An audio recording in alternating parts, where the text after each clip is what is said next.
everyone, welcome to my channel. DM Electrical Tutorial.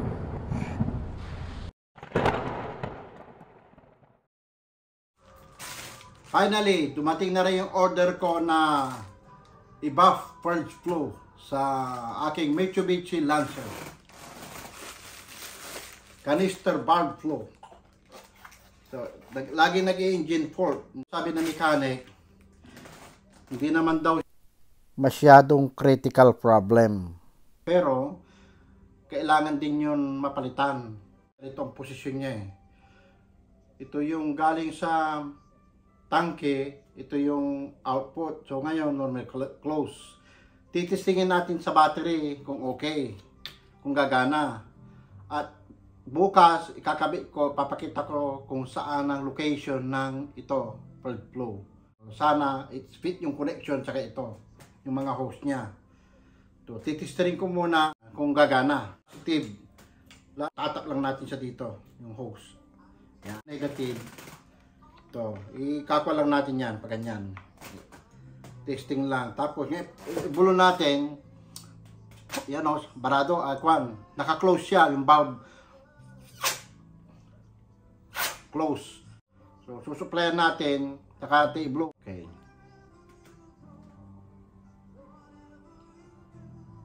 Oh, nag-click siya. So, ibig sabihin, yan. Okay. Gumagana. Open na siya kung may supply. Bukas, papakita ko sa inyo paano magkabit nito.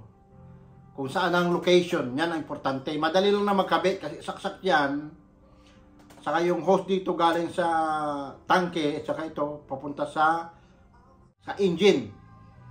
Malapit sa air intake. So, alam ko na kung saan. Bibidyo ko ulit bukas. Okay? See you. Good morning everyone. Nice kong i-share sa inyo paano magpalit ng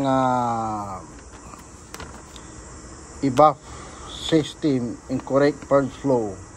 Ngayon, tayo nang gagawa kasi kung paggagawa ko ay sinisila ko ng almost $400 at madali lang ikabit. Nandito lang sa harapan ng radiator, ulit tubo. Yan yung i-buff purge flow, yan tatanggalin. So para matanggal natin yan, kailangan natin tanggalin yung hose. Ito, may clip iangat natin yan para ma-access natin yan.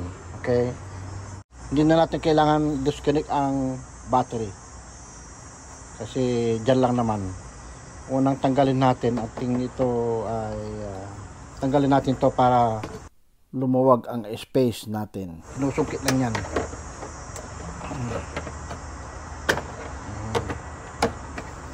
Tago muna natin dito yung clip.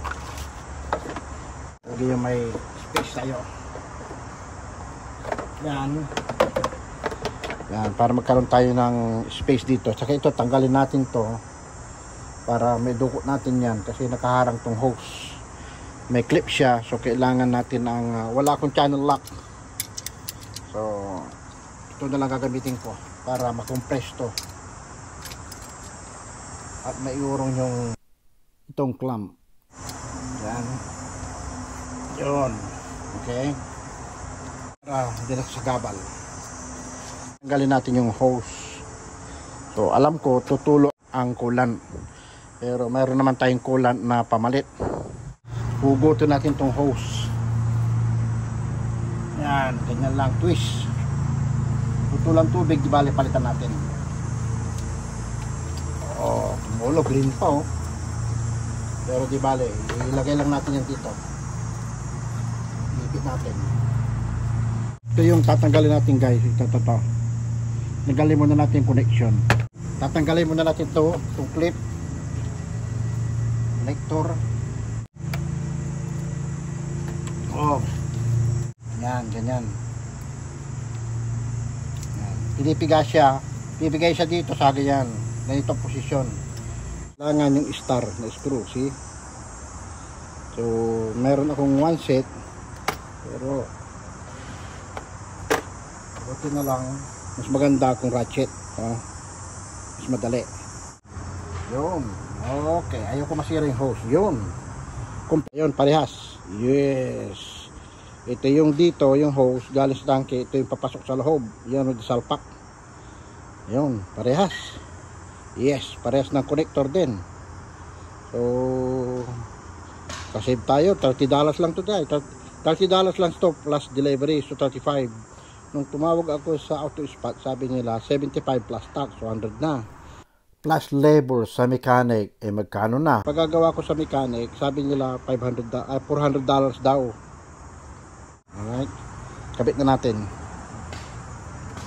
Alright, ito sasalpak lang doon sa engine, wala nang hose. Ayan o, equal close.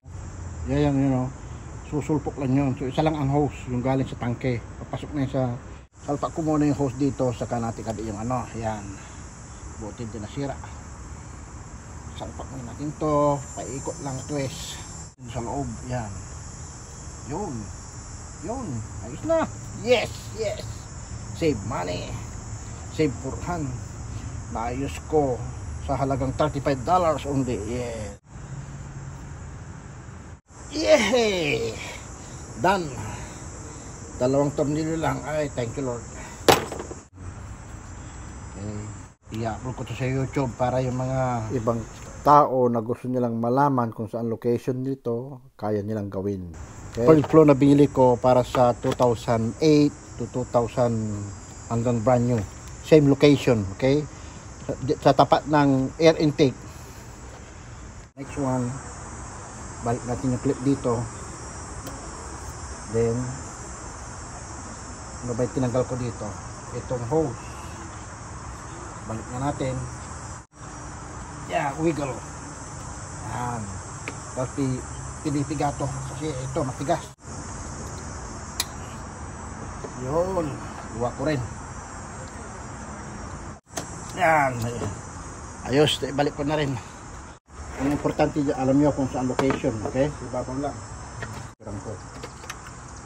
Ayan, malagay tayo ng kulam. Kulay green din, pareho.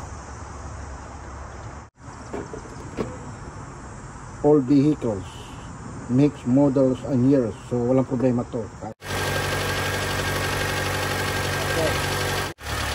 Okay na guys, ayos na. Ito yung binalik ko na yung coolant, binalik ko na dati, bilinis ko na yan. Importante yan ang location, okay? Engine air intake, kakabit natin. Yun ang filter, okay? Kung paano buksan yan, ganyan lang, oh. Patayin ko muna yung engine. Yan lang oh, palit ng filter oh. Kayo nang magpalit. Kahit babae kayo. Yan. Bagong palit ko lang to last year oh, 24 July. Yun, malinis pa, puting-puti. Isang taon pa lang, mga 3 years yan. 3 to 4 years yan, depende sa gamit. Okay? Yan. Air intake, papunta sa engine. So, yan ang nabibigay ng power sa engine. Kaya nakakatulong yung galing sa fumes ng tank. Diba pag bubuksan yung tanke nyo may pressure, ganon. Yan yun, nakakatulong dyan para mag-ignite, bibilis ang speed, makakasave ng energy. Makasave. Kaya yung mga kon dyan, magpalit ng filter. Okay, hanggang dito na lamang. See you next video. Bye!